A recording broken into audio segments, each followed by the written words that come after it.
Wilbur. Hi, Orville. Well, you were right, brothers.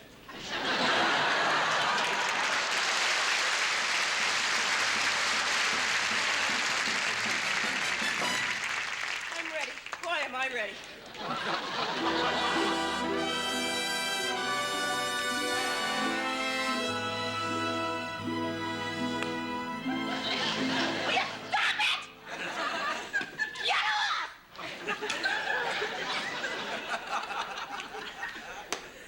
The ballet of the Red Shoes will not be danced tonight. I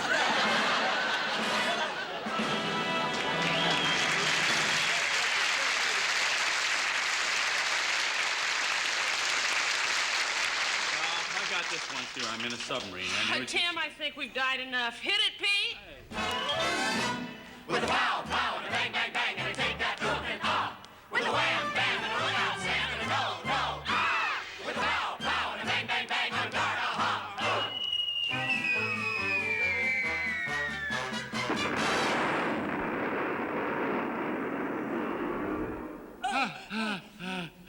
I love you. Say, I got one more. That was it.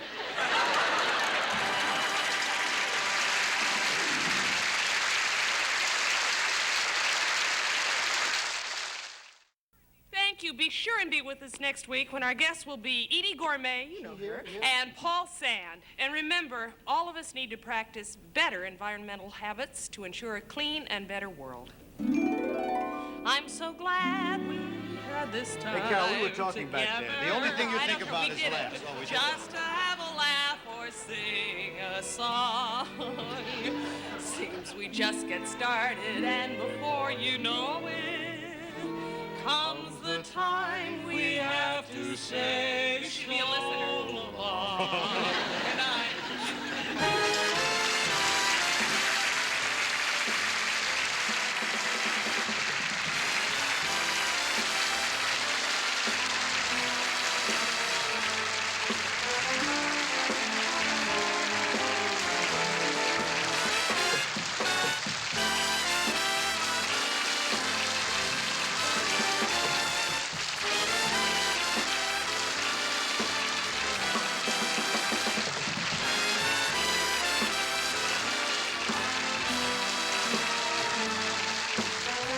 The preceding program was recorded before a live audience.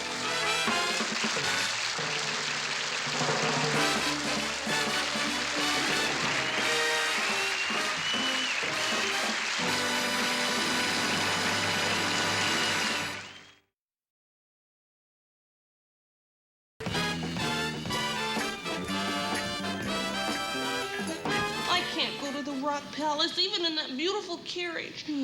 I don't have a thing to wear. Oh, you silly. So I'll get you a smart new outfit.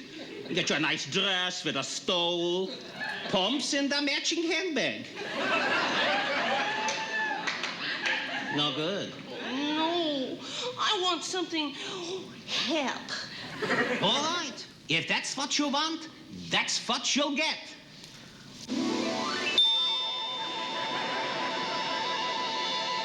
Oh, hey, I really got it together. Oh, looking good.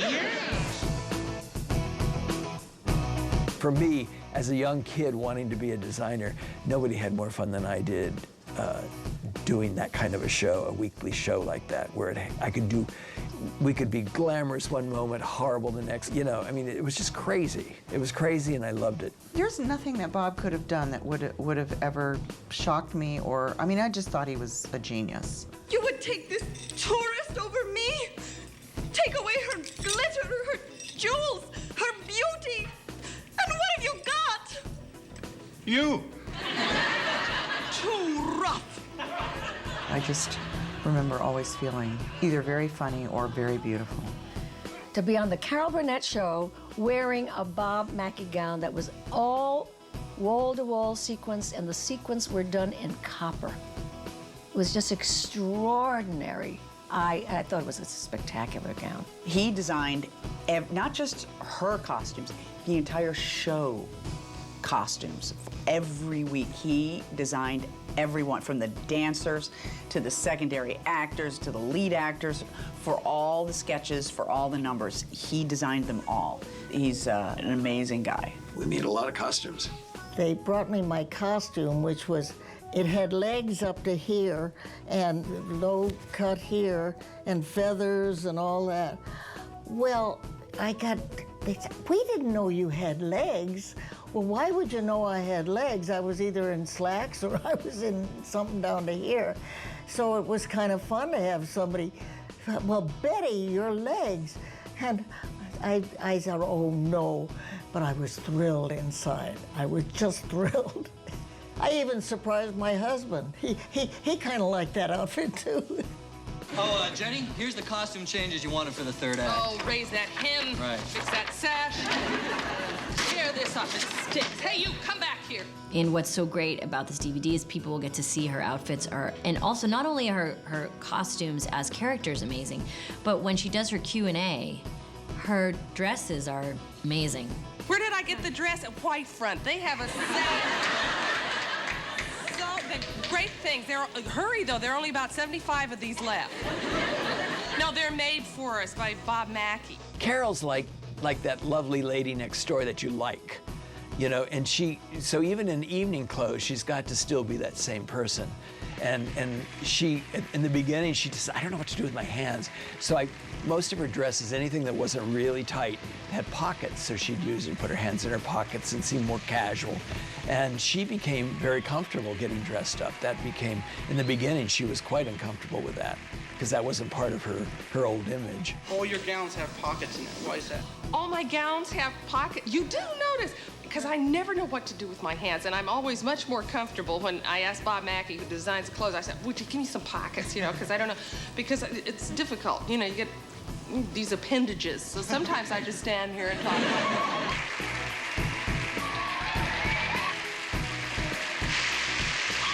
I've got to change my costume immediately. Has anybody seen my dresser? Never mind, I found him. Oh.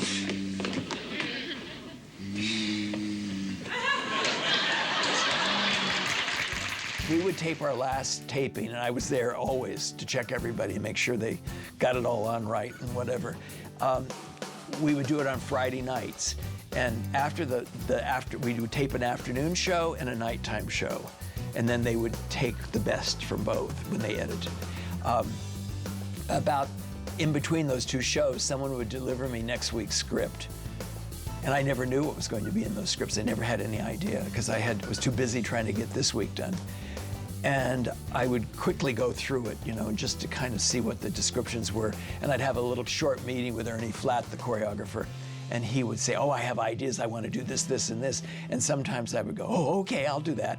And then sometimes, oh, how am I going to ever do that? You know, impossible. And you just do. So I'd spend Saturday and Sunday figuring it out, going to fabric stores, pulling fabric. That was a 7-day-a-week job. It just was. We put it all into work Monday morning. We'd start fitting on Tuesday and Wednesday, and Thursday we'd finish it up, and they'd be wearing it on Friday. It was crazy. If I had to do it today, I don't know if I could do it. I really don't. I had no idea anyone was here. Hello, Buzzy. Hello, little people. I do hope I'm not interrupting anything. Oh, no. I just hired these kids for the finale. Oh, by the way, Miss Lily Delane, this is Winnie, Werner, and Wolf. Oh, hello.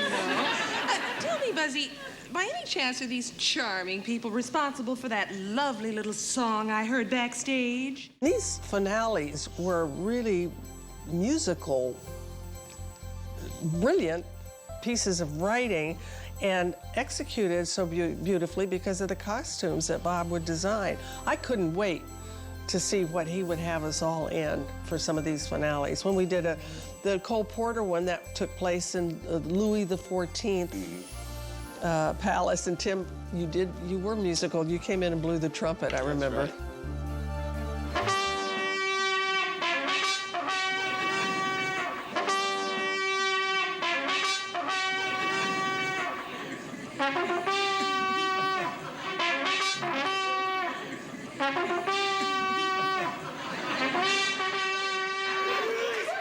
And then we did Julie Stein, we did Irving Berlin, we did The Pointer Sisters, and the Cinderella. Pointer Sisters, yeah, we did Cinderella. And you were the, ooh, Cinderella. I was the stepmom, right? Yeah, you were the evil To the Pointer stepmom. Yeah. Ooh, Cinderella, think she can grow with Elfin John.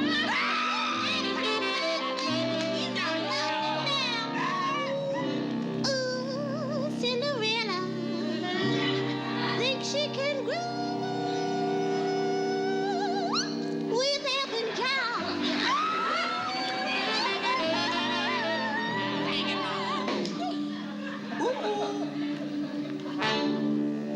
Ooh, Cindy, baby, my favorite little daughter, who's gonna make room for her mama to move in with her and Elfin and be taken care of forever.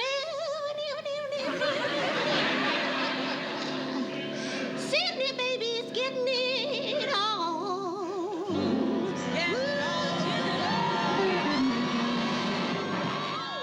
Bob came up with just fantastic outfits, and you know, and I'm so happy they're going to be seen on this because nobody's seen them since they were first aired because they were never on the syndicated show. So you're going to get a beautiful eyeful of what he could do. That was one of the best parts of the show, the costumes, wasn't it?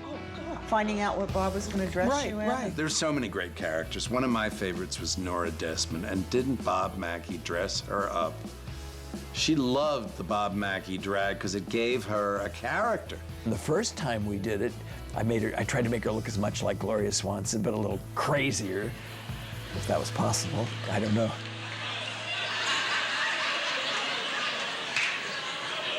Max, Yes, madam. is there someone there?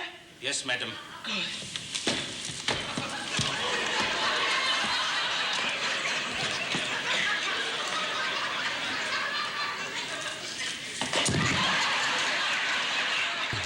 Mrs. Wiggins was kind of interesting.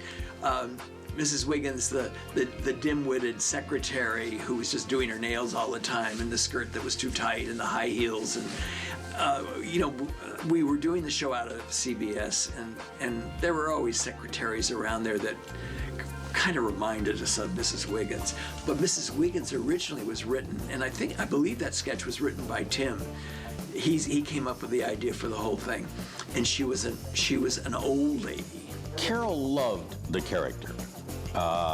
She really did, and that was another, you know, Bob Mackie help us on this one. Carol had been doing so many older little old ladies. You know, she had Stella Toddler, and she had all those different ones that she did. And I said, you know, this is not funny anymore because we just got too many of them. It's not it's not funny to see you dressed up like an old lady. What if we made her like, and I described, we had a couple that worked in our office, temporary girls, you know, that you came in and they just watched the clock and did their nails. And she took right to it. I mean, it was immediate. I went into costume fitting, and Bob had her be this bimbo with the blonde hair, the push-up bra, the flowery top, and this tight skirt. And it worked beautifully with Tim as Mr. Tudball, and the whole thing was just phenomenal, you know. And we do those sketches. Sometimes it was just one time, you know. We do it one time and say, well, that's nice this time. Well, then it became a regular, and they became like cartoon characters. You know, she never changed her dress. She always wore the same thing. He always wore the same thing, and it was like you know, reading the funny papers to see what they were going to do next. I made the skirt so tight that she had trouble walking because her knees were right together. Then the high heels. I said, Bob, it's bagging in the back. It bags back here. You're going to have to take it in because I'm flat. He said, no, just stick your behind into it. And I had these high heels on, and that's how the Wiggins walk happened. So that was my behind, but I was doing this. Oh, really? You thought it was padded? Yeah. You thought it was padded? No, that was me. In one of the sketches, I said, could you just stop there for a minute? And she was standing in front of me with this black skirt on, and I said, you know, something, if I look at you from the side and look at that profile, it looks a lot like Africa, because it did. You wanted to see me? Just the one that waits for your shadow to catch up with you. Jim always has, it's all working in here all the time. And Jim, when he creates a character, he kind of knows what he wants it to look like. And you can help him with it, but he already has it sort of figured out. He would just do crazy things, and I had a wonderful staff of people, you know, that would, all of a sudden he wants to drop a cannonball down his pants, and it would be running around in his pants in this one sketch, you know, and those are things that I had a great assistant that I'd say, Eddie, just give him what he wants, you know, because it'd be at the last minute always. And God bless Eddie, he would do it, and it would work, and we would get the laughs, and you just say, oh, he's brilliant.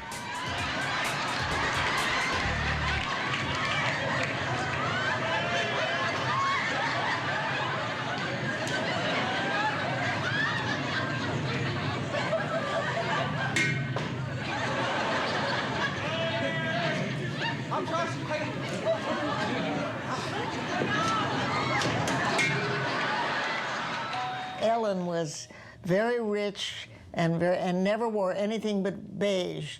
There's one color I rarely wear, Betty White rarely wears, is beige. And everything she wore was beige. Beige chiffon, beige this, beige that, so it made you all one color. Surprise,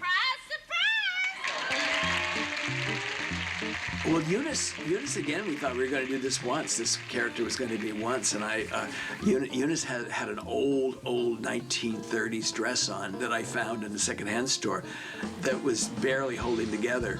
And all of a sudden, Eunice became a regular, and Carol didn't want to wear any other dress but that. And so the inside of that dress is nothing but patches, patches, patches, patches. And we still have that dress. It's, you know, all Carol's characters are in the vault in the sky, you know, holding on. You never know. I liked the Eunice character for me for some reason. You know, it's a part of you or whatever.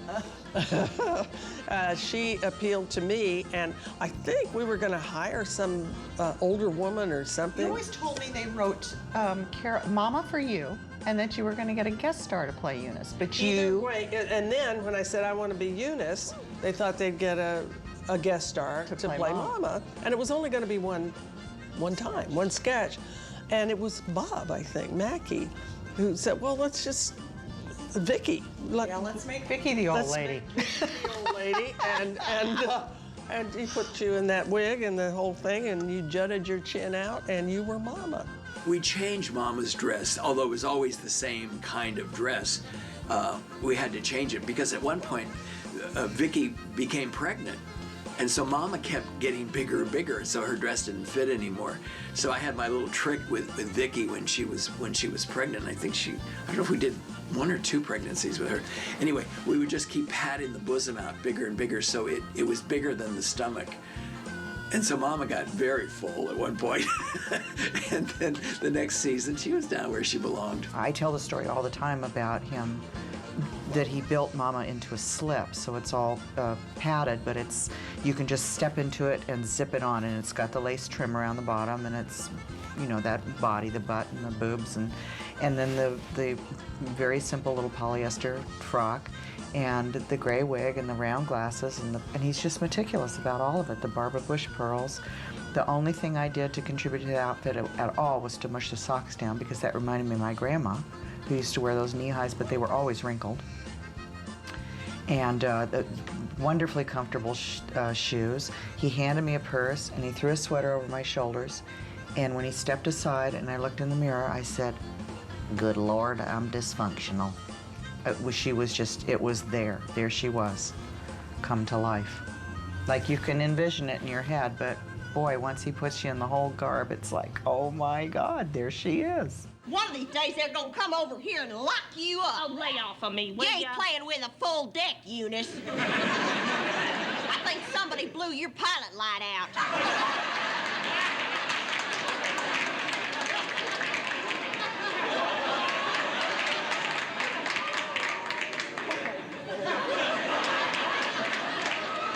That's a new one, Mama. You wait, there's more, Eunice. Oh, no. You know what? You got splinters in the windmills of your mind. I never knew, sometimes with some of the sketches, how I was going to perform them until I got into the costume.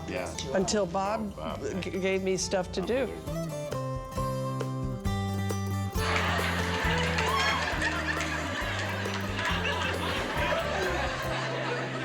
He's here! Oh, fix my hair, straighten my dress, and pinch my cheeks. I gotta look my best. What are you doing, girl? Leave me alone.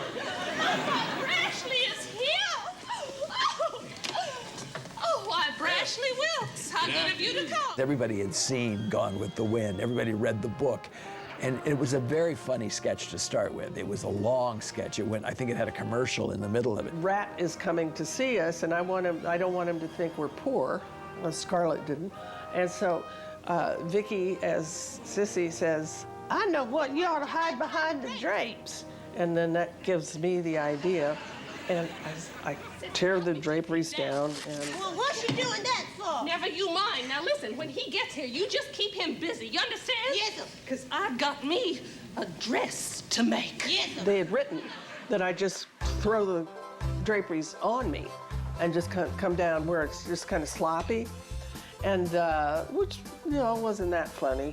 And so I went into costume fittings on Wednesday. We're doing the show on Friday or Thursday, I don't know. Anyway, Bob Mackey, our costume designer, said, I have an idea. I said, what? He said, come here. And we went into the other room, and there was the curtain rod dress. And I couldn't speak. I was laughing so hard, you know, that I was crying. I said, my goodness, this is the funniest sight gag I think I've ever seen in my life. And when I came out, and there was the curtain rod dress, that was one of the longest laughs.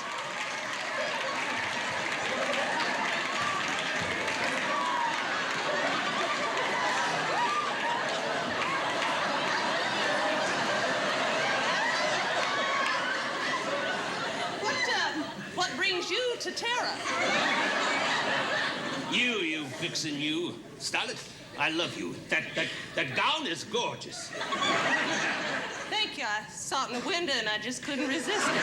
He had such a great sense of humor. Like, who else would think of something that ridiculous? The writers didn't.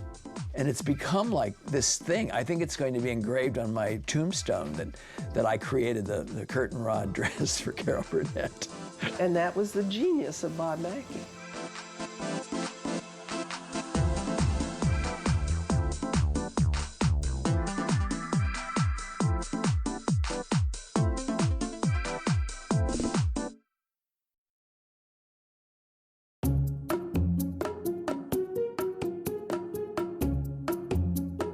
I'm a clown, and I wanted to make people laugh, you know. Belly laughs are good, and I just loved doing it, and we went crazy, you know, and the commercials would come alive.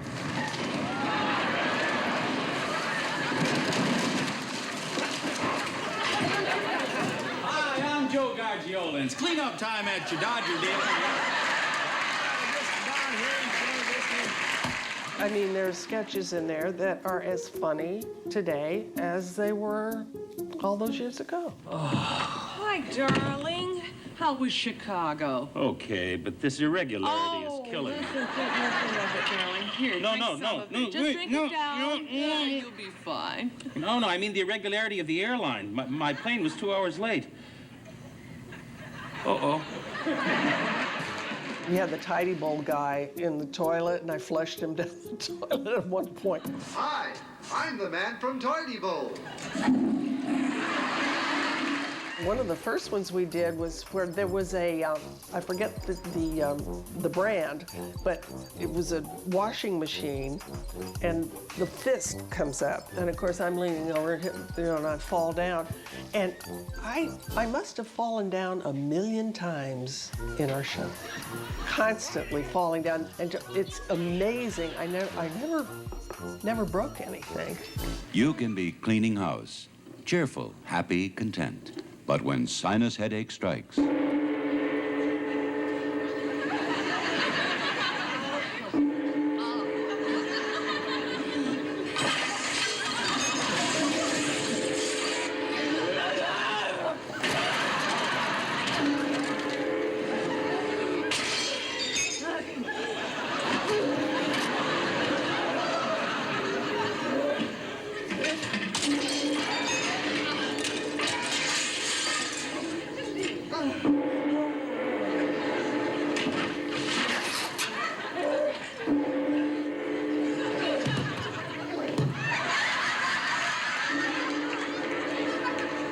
Why let it get you down?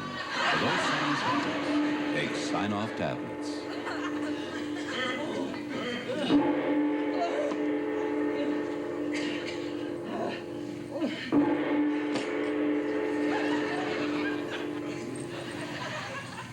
You'll get immediate relief and be yourself again in no time.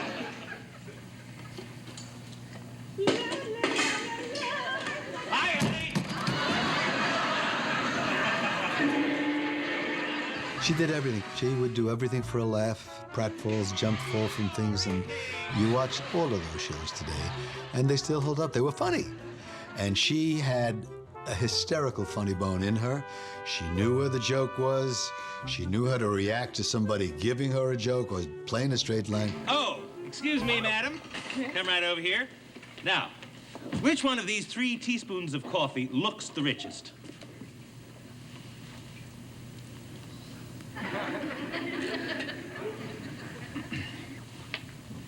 Could you tell us which one looks the richest? Yes? That one. Ah, you've chosen Bulgers. Now, would you like to taste it? Oh, Yes, just taste it. Got a surprise for you. There you go. Now, would you say that coffee tastes as rich as it looks? It's very good. Yeah, but would you say that it tastes as rich as it looks? I recommend it. It's delicious. But would you say it tastes as rich as it looks? Well, yes. Yes, what? Yes, sir? No. Just say it tastes as rich as it looks. Well, okay. Well, say it. I agree. No, say it, darn you, say it! It tastes as rich as it looks. It tastes as rich as it looks. It tastes as rich as it looks. Just leave me alone. Get off me.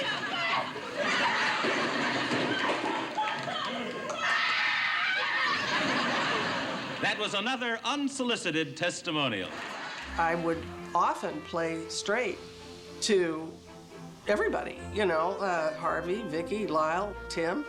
And then Harvey would own a sketch and we would support him, same thing with Tim.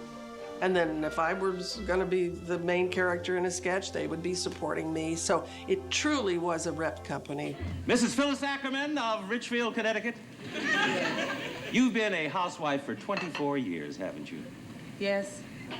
How do you manage to keep your hands looking so soft and smooth? Why, they're like a teenager's. Oh, why, thank you, but I owe my soft hands to Jay.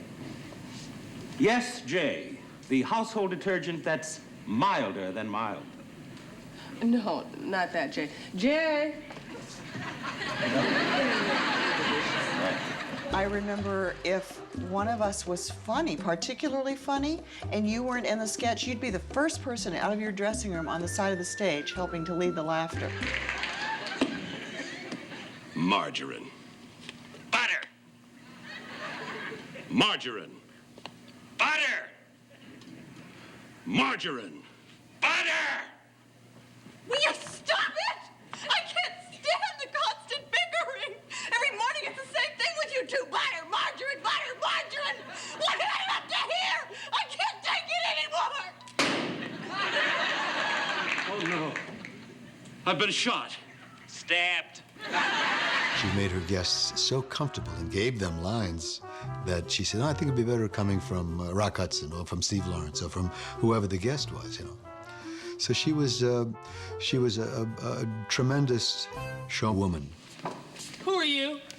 Well, I'm sitting here in your kitchen. I'm cleaning my oven. Well, you just go on over into your kitchen and you clean my oven, lady. You don't belong in here. Just get out and take your belt with you. She is the single most talented human being, male or female, that's been put on earth. I mean, there have been other great comedians, but she has it all. She has it all. She's the funniest, she's the best. She's the best in any one of her categories. Nobody like her. Oh, here come the guys. Quick, quick, Rhonda. Another dessert. Oh, Pamela, I just gave you one. It's still working. Here, try the Zertz test. Go like this. Rhonda, we don't have time for that. Hurry up.